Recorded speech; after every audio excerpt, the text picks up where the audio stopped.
Один из наших клиентов, у него был рак крови. Вот, у него за 9 месяцев было счетов примерно на 812 тысяч евро. Ну, то есть, поэтому нужно понимать, как быстро это может стать дорогим удовольствием в кармане.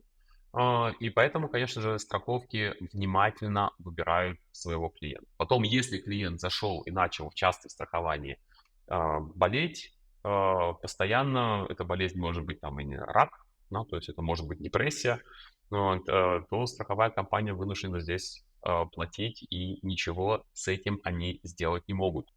И есть допущены на немецком рынке и другие компании. Как правило, это не немецкие компании, у них другие правила. То есть там вполне доступно или возможно, что компания просто разорвет контракт.